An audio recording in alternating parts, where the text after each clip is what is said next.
اعوذ باللہ من الشیطان الرجیم بسم اللہ الرحمن الرحیم۔ السلام علیکم سامعین، آج ہم ممتاز مفتی کی کتاب علی پور کے اہلی کے 87ویں حصے کا آغاز کریں گے۔ اس وقت ہم اس کتاب کا جو باب پڑھ رہے ہیں اس کا نام ہے بگوڑے۔ آئیے شروع کرتے ہیں۔ 8 بچے۔ اسکول میں ہیرو بن کر گھومنے کے بعد وہ سائیکل اٹھا کر چوروں کی طرح گھر کی طرف چل پڑتا، جان بوجھ کر لمبے راستے سے گھر جاتا تاکہ کوئی یہ نہ سمجھ لے کہ وہ رہتا کہاں ہے۔ کوئی اس کے گھر کا پتہ پوچھتا تو صاف کہہ دیتا، بھائی گھر کا پتہ نہ پوچھو، اور کوئی خدمت بتاؤ۔ جو اغوا کرتے ہیں وہ گھر کا پتہ صیغہ راز میں رکھتے ہیں۔ گھر پہنچتا تو وہ گھر کے ہنگامے میں کھو جاتا۔ گھر میں وہ 8 بچے تھے۔ کبھی کسی نے محسوس نہیں کیا تھا کہ گھر میں کوئی بڑا بھی ہے۔ بڑا گھر میں کوئی تھا ہی نہیں۔ وہ ماں کیا بڑی بن سکتی ہے جو 6 بچے ساتھ لے کر گھر سے بھاگ گئی ہو؟ وہ مرد کیا بڑا بن سکتا ہے جو 6 بچوں کی ماں کو اغوا کر لایا ہو؟ ان حالات میں جو تھوڑی بہت بزرگی اور بڑائی شہزاد اور ایلی میں تھی وہ بھی خارج ہو چکی تھی۔ کس منہ سے وہ عقل و ادراک، اخلاق یا سنجیدگی کا ڈھونگ رچاتے؟ اور پھر ان بچیوں کے روبرو جو جوان تھیں۔ سبیحہ 13 سال کی تھی، نفیسہ 12 کی اور ریحانہ 9 سال کی۔ البتہ ایک بات ضرور تھی، شہزاد اور ایلی نے کبھی بڑائی ہاتھ سے جانے پر افسوس محسوس نہ کیا تھا۔ اگر شہزاد کبھی کبھار لڑکیوں کے شور سے تنگ آ جاتی اور چلا کر کہتی، اے لڑکیوں سنتی ہو؟ امی! نفیسہ ہنستی، ذرا زور سے بولو تو کچھ سنائی بھی دے۔ کانوں میں تیل ڈالا ہوا ہے کیا؟ تیل تو نہیں، سبیحہ کہتی، کانوں پر صرف بال ڈالے ہوئے ہیں۔ تمہارا تو دماغ خراب ہو گیا ہے۔ دل تو اچھا ہے نا امی، وہ کہکہا مار کر ہنستی۔ پھر وہ سب جھرمٹ ڈال امی کے گرد آ کھڑی ہوتی اور ناچتی گاتی ہنستی۔ ایلی کہتا، شور نہ مچاؤ، اگر کسی کو ہمارے گھر کا پتہ چل گیا تو کیا؟ وہ جواب دیتی، یہی نا کہ وہ چٹھی لکھ دے گا ہمیں اور چٹھی رساں چٹھی لے آئے گا اور ہم پڑھ لیں گے۔ اور اگر کسی نے آ کر تمہیں چوٹی سے پکڑ لیا تو؟ ایلی چلاتا، تو چوٹی کاٹ ڈالیں گے، وہ کہکہا مار کر ہنس پڑتی۔ ان کی زندگی میں ایک مشکل تھی جو روز بروز بڑھتی جا رہی تھی۔ ایلی کی تنخواہ صرف 47 روپے تھی۔ ایلی اس زمانے میں جوان ہوا تھا جب پہلی عالمی جنگ کے اثرات رونما ہوئے تھے اور دنیا بھر میں مالی بحران کا دور دورہ تھا۔ بنیادی طور پر ایک ٹرینڈ گریجویٹ کا گریڈ 80 روپے سے شروع ہوتا تھا، لیکن مالی بحران کی وجہ سے گورنمنٹ کے ملازمین کی تنخواہوں میں تخفیف کر دی گئی تھی اور 80 کی جگہ اب 65 روپے MABT کو دیے جاتے تھے۔ اس لیے ایلی کی تنخواہ 45 روپے سے شروع ہوئی تھی اور اب وہ 47 روپے پا رہا تھا۔ 47 روپے اتنے بڑے کنبے کے لیے بے حد ناکافی تھے، خصوصاً ایسا کنبہ جو مالی مشکلات کے تصور سے ہی بیگانہ تھا۔ ان کے پاس جو اثاثہ تھا وہ ختم ہو چکا تھا اور اب وہ شدت سے مالی مشکلات کو محسوس کرنے لگے تھے۔ اس امر کو صرف ایلی ہی محسوس کرتا تھا، لڑکیاں اس بات سے بے نیاز واقعہ ہوئی تھیں۔ روایتی ملکہ کی طرح وہ سوچتی تھیں کہ غریبوں کو اگر کھانے کو روٹی نہیں ملتی تو وہ کیک پیسٹری کیوں نہیں کھاتے۔ بہرحال یہ امر مسلمہ تھا کہ اگر مالی مشکلات کا احساس ان کے گھر میں صدر دروازہ سے داخل ہوا تھا تو عقبی دروازے سے ضرور داخل ہو رہا تھا۔ لاشعوری طور پر جانے بغیر ان کی زندگی میں ایک انجانی تلخی بڑھنے لگی تھی۔ ڈول ہان۔ لاہور میں صرف ایک آدمی تھا جو ان کے مکان سے واقف تھا، وہ تھا محمود۔ کبھی کبھار محمود آ نکلتا اور ایلی کو میم کی باتیں سناتا اور کالج کے قصے بیان کرتا۔ محمود 17واں لپالق ہونے کے باوجود گھر میں یوں رہتا تھا جیسے الف لیلا میں شہزادیوں کے جھرمٹ میں سلطان رہتے۔ ان کے طالب جانے پر حبشی جلاد ہاتھ میں تلوار اٹھائے حاضر ہو جاتا، لیکن کبھی کبھار ایلی کو شک پڑتا کہ محمود میں بھی ایک ایلی چھپا ہوا ہے جو مامتا بھری گود میں لیٹنے کے لیے بلکتا ہے، جسے یہ آرزو ہے کوئی اس کی دیکھ بھال کرے، اس کی ناک پونچھے، منہ دھوئے اور پھر پیار سے جھڑک کر اسکول بھیج دے۔ ایلی جذباتی طور پر ڈرا ہوا بچہ تھا اور ذہنی طور پر ایک نڈر مفکر۔ ایک روز جب وہ سب بیٹھے تھے تو محمود آ گیا۔ اس کے ساتھ ساری میں لپٹی ہوئی ایک گوری چٹی عورت تھی جسے اس نے اندر بھجوا دیا۔ ارے یہ کون ہے؟ ایلی نے پوچھا۔ یہ بھی ہے، محمود بولا۔ کوئی نئی پھنسی ہے؟ پھنستی ہی رہتی ہیں، اب ایک کام کرو، محمود بولا۔ کیا؟ ایک مولوی بلوا دو، بھائی نکاح پڑھوانا ہے۔ اور وہ میم کیا ہوئی؟ ایلی ادھر ادھر بھاگ دوڑ کر ایک مولوی لے آیا۔ مولوی صاحب پہلے تو محمود کو کلمے پڑھاتے رہے، پھر جب ایجاب و قبول کا وقت آیا تو مولوی صاحب نے کہا، کیا آپ کو محمود ولد احمد سکنہ رام پور کی زوجیت میں آنا قبول ہے؟ وہ خاتون بولی، ہم کو منظور ہے۔ اس پر لڑکیاں ہنسنے لگیں۔ ایلی نے حیرت سے خاتون کی طرف دیکھا۔ ارے آپ تو میم ہیں، وہ بولا۔ میم نے کہا، ہم ڈول ہان ہے، میم نہ ہیں۔ مولوی کی جانے کے بعد ایلی کے گھر میں ہنگامہ مچ گیا۔ لڑکیاں میم کے سہاگ گانے لگیں، اسے چھیڑنے لگیں۔ میم ہنسے جا رہی تھی، محمود مسکرا رہا تھا۔ شہزاد کی آنکھوں میں مسرت کی پھوہار پڑ رہی تھی۔ محمود اور میم کے نکاح کے چند روز بعد محمود بھاگا بھاگا ایلی کے پاس آیا۔ ایلی، وہ بولا۔ وہ نہیں آئی؟ کون نہیں آئی؟ ایلی نے پوچھا۔ آج ویکنڈ ہے، وہ بولا۔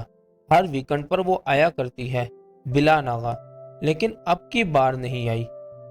ایلی نے کہا لگایا، تم تو پاگل ہو، وہ بولا۔ خواہ مخواہ پریشان ہو رہے ہو جیسے وہ بچی ہو۔ تم نہیں جانتے، وہ ہنسنے لگا۔ واقعی وہ بچی ہے۔ بچی ہے؟ ایلی ہنسا۔ ہاں، محمود نے کہا، یہ سب بچیاں ہوتی ہیں، ان کی عمر نہ دیکھو، شکل نہ دیکھو، صورت نہ دیکھو، یہ سب بچیاں ہوتی ہیں اور جبھی تک ٹھیک رہتی ہیں جب تک ان پر بچی حاوی رہے۔ لیکن گھبرانے کی کیا بات ہے؟ ایلی بولا۔ گھبرانے کی بات تو ہے، محمود نے کہا۔ وہ آئی جو نہیں؟ مجھے سمجھ میں نہیں آئی بات۔ ڈاٹ گنی، مجھے بھی نہیں آئی نا، محمود نے کہا۔ میرا دل کہہ رہا ہے کہ معاملہ گڑبڑ ہے۔ 2 روز محمود میم کا انتظار کرتا رہا لیکن وہ نہ آئی۔ پھر وہ نئے شہر چلا گیا۔ وہاں جا کر اپنا نام ظاہر کیے بغیر اس نے حالات کا جائزہ لیا۔ معلوم ہوا کہ وہاں موجود نہیں۔ اس پر وہ گھبرا گیا۔ مزید پوچھ گچھ پر اسے معلوم ہوا کہ ایک صاحب اسے ساتھ لے گئے ہیں، اس کے علاوہ اسے کچھ اور معلوم نہ ہو سکا۔ لاہور واپس آ کر وہ سیدھا ایلی کے پاس آیا۔ غضب ہو گیا۔ وہ بولا، وہ نئے شہر میں بھی نہیں ہے، کہتے ہیں کوئی گورا صاحب اسے آ کر لے گیا ہے۔ کیا زبردستی لے گیا ہے؟ ایلی نے پوچھا۔ بھائی، وہ بولا، اسے کوئی زبردستی لے جائے تو اس کے لیے اس سے بڑھ کر رومانس کچھ نہیں ہو سکتا۔ یہ سبھی ایسی ہوتی ہیں، پہلے روتی ہیں، چیختی ہیں، چلاتی ہیں، پھر غم سے نڈھال ہو کر لے جانے والے سے چمٹ جاتی ہیں۔ اللہ اللہ، خیر صلاح۔ کس کی بات کر رہے ہو؟ ایلی نے پوچھا۔ محمود خاموش رہا۔ کیا میمو کی بات کر رہے ہو؟ ایلی نے پھر پوچھا۔ وہ بولا، عورت ہمیشہ عورت رہتی ہے، چاہے وہ میم ہو، دیسی ہو یا حبشن ہو، کوئی فرق نہیں پڑتا۔ محمود کی بات صحیح نکلی۔ چند ہی دنوں کے بعد اسے ایک خط موصول ہوا جس میں درج تھا، مجھے اچھی طرح سے معلوم ہے کہ تم غنڈوں کے ایک گروہ سے تعلق رکھتے ہو اور تم نے ایک برٹش نیشنل خاتون کو عرصہ دراز سے اغوا کر رکھا ہے اور تم نے اسے زبردستی مسلمان کرنے کی قبیح کوشش کی ہے اور دھوکے سے اس کے ساتھ عقد کیا ہے۔ حالانکہ تعزیرات ہند کے تحت کوئی ہندوستانی کسی برٹش نیشنل خاتون سے شادی نہیں کر سکتا